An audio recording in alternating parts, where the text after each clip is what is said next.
शिव की कथा। एक गांव में हरिया नाम का एक बहरिया रहता था। वह गांव में जाल बिछाकर चिड़िया, कबूतर, तोता और अन्य पक्षियों को पकड़ता था। फिर उन्हें पंजरे में बंद करके रख लेता और गांव के बाजार में बेच देता था। हरिया के घर में उसकी पत्नी शोभा भगवान शिव की भक्त थी। वह दिन रात भगवान शिव की पूजा करती थी। शोभा अपने पति के काम से खुश नहीं थी। एक दिन उसने हरिया से कहा, सुनो जी, तुम जिन पक्षियों को पकड़कर बेचते हो, इससे उन्हें कितनी तकलीफ होती होगी। उसकी बात सुनकर हरिया हंसने लगा और उसने कहा, तुझे कैसे पता इन्हें तकलीफ होती है?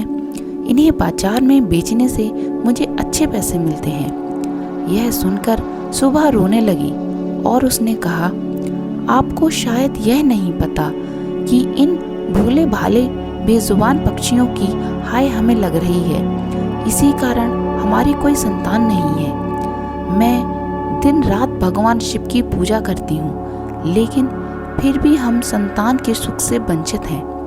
तब हरिया ने कहा, मैं यह सब नहीं जानता, ना मानता हूँ। इस सब के बारे में सोचना छोड़ दो।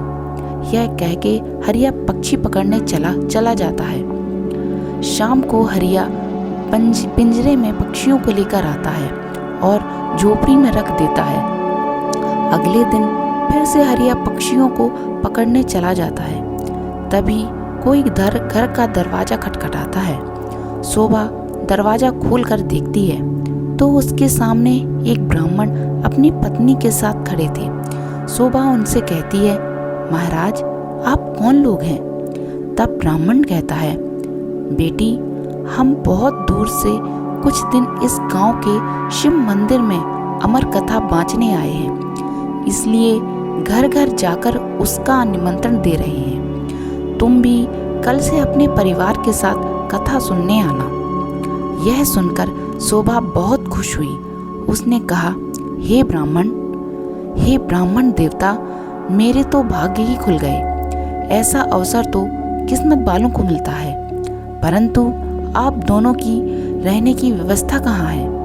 तब ब्राह्मण ने कहा, बेटी, मंदिर के पंडित जी ने हमारे रहने का इंतजाम मंदिर में ही कर दिया है और इस गांव में जो भी हमें सम्मान और प्यार से भोजन कराएगा, हम भोजन कर लेंगे।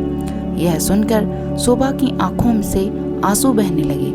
उसने रोते हुए कहा, महाराज, मैं बहुत गरीब हूँ, लेकिन मेरी इच्छा है कि जब तक आप इस गांव में रहें और आप मेरे घर में भोजन करें, परंतु मेरे घर में रूखा सूखा जो भी आपको पसंद है नहीं आएगा। यह सुनकर ब्राह्मण की पत्नी बोली, बेटी, तुम चिंता मत करो। यदि तुम्हारी इच्छा हमें भोजन कराने की है तो हम हर दिन तुम्हारे घर में ही भोजन करेंगे। तुम्हारे रूखे सूखे एक निवाले से ही हमारी तृप्ति हो जाएगी। यह सुनकर शोभा बहुत खुश हुई और उसने कहा, मैं आपके लिए भोजन तैयार करती हूँ। तब ब्राह्मण ने कहा, माई, तुम भोजन तैयार करो, हम पूरे गांव में निमंत्रण देकर तुम्हारे घर आएंगे। यह कहकर दोनों चले जाते हैं। शोभा भोजन तैयार करती है। कुछ समय बीत जाने के बाद दोनों पति पत्नी शोभा के घर भोजन करने आ जाते हैं। जब वे भोजन करने बैठते हैं, तभी ब्राह्मण की नज़र पिंजरे में पक्षियों पर पड़ती है। वे उठ खड़े हो जाते हैं। शोभा उनसे पूछती है, महाराज, क्या मैंने भी कोई भूल हो गई है? ब्राह्मण ने क्रोधित होते हुए कहा, तुमने इन बेजुबान पक्षियों को पिंजरे में कैद करके रखा है। हम तुम्हारे घर भोजन नहीं कर सकते। तुम भगवान शिव की अमर कथा सुनना चाहती हो और उनके प्रिय कबूतरों को तुमने कैद कर रखा है। यह कहकर वे चले जाते हैं। भोजन शोभा उनके पैर पकड़ लेती है और कहती है, हे ब्राह्मण देवता, मेरे घर से रुष्ट होकर ना जाइए। मैं तो वैसे भी संतान सुख से वंचित हूँ। अगर आप भी बिना भोजन किए चले गए तो हमारा सर्वनाश निश्चित है। यह पक्षी मेरे पति ने पकड़े हैं, मैं अभी इन्हें आज़ाद कर देती हूँ। यह कहकर वह बाजार जाकर सारे पक्षियों को आज़ाद कर देती है।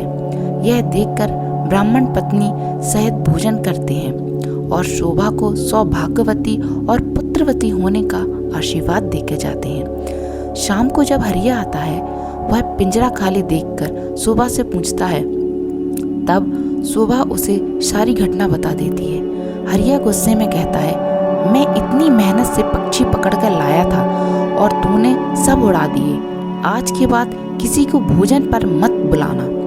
तब शोभा कहती है, मैंने तो उन दोनों को 7 दिन का न्योता दे दिया है, अब मैं पीछे नहीं हट सकती। उन्होंने मुझे सौभाग्यवती और पुत्रवती होने का आशीर्वाद दिया है। अमर कथा बाँचने वाले सच्चे ब्राह्मण का आशीर्वाद कभी बेकार नहीं जाता। अगर उन्हें भोजन नहीं कराया और उन्होंने गुस्से में श्राप दे दिया तो हमारा सर्वनाश हो जाएगा। आप केवल 7 दिन तक पक्षियों को मत पकड़ना, बाद में जो चाहे करना। हरिया को हार कर उसकी बात माननी पड़ी। वह बेमन से 7 दिन घर पर रहने लगा।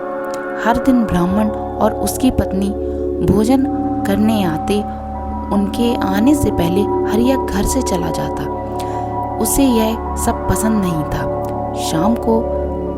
शाम के समय शोभा कथा करने जाती। वह हरिया से भी चलने की कहती, लेकिन हरिया मना कर देता था। इसी तरह 6 दिन बीत गए। रात को शोभा ने हरिया से कहा, आपने मेरे कहने से 6 दिन पक्षियों को नहीं पकड़ा, बस आप मेरी एक बात मान लीजिए। हरिया ने कहा, क्या बात है? वैसे भी मैं केवल कल ही घर पर रहूंगा, परसों मैं अपने काम पर चला जाऊंगा।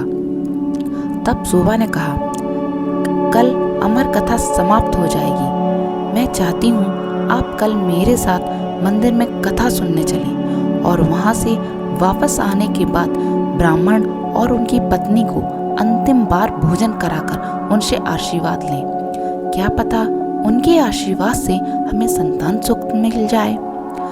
हरिया उसकी बात सुनकर अगले दिन कथा सुनने चला जाता है।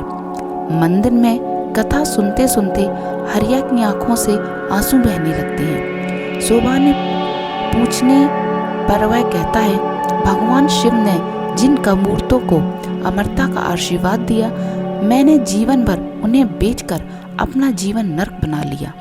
कथा समाप्त होने पर वे दोनों घर आ जाते हैं। हरिया का मन निर्मल हो गया था। उसने शोभा से कहा, मैं आज से ही यह काम छोड़ दूंगा और मेहनत मजदूरी करूंगा। कुछ देर बाद ब्राह्मण और उसकी पत्नी भोजन करने आए। हरिया ने उनका स्वागत किया और उन्हें भोजन कराया। उसके बाद हरिया ने अपने मन की सारी बात उनके सामने रख दी। तभी ब्राह्मण ने उसकी पत्नी भगवान शिव और पार्वती के रूप में प्रकट हो जाते हैं। भगवान शिव कहते हैं, तुम्हारी पत्नी की भक्ति देखकर हम तुम्हें संतान सुख देना चाहते थे, किंतु तुम्हारे पाप के कारण यह संभव नहीं था।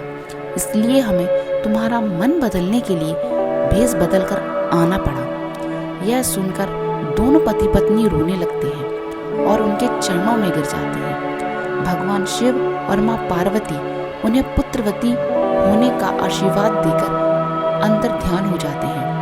भगवान शिव के उनके घर एक सुंदर कन्या का जन्म होता है। आशीर्वाद से कन्या आने के बाद उनके दिन बदल जाते हैं। वे काफी धनवान हो जाते हैं। धन्यवाद।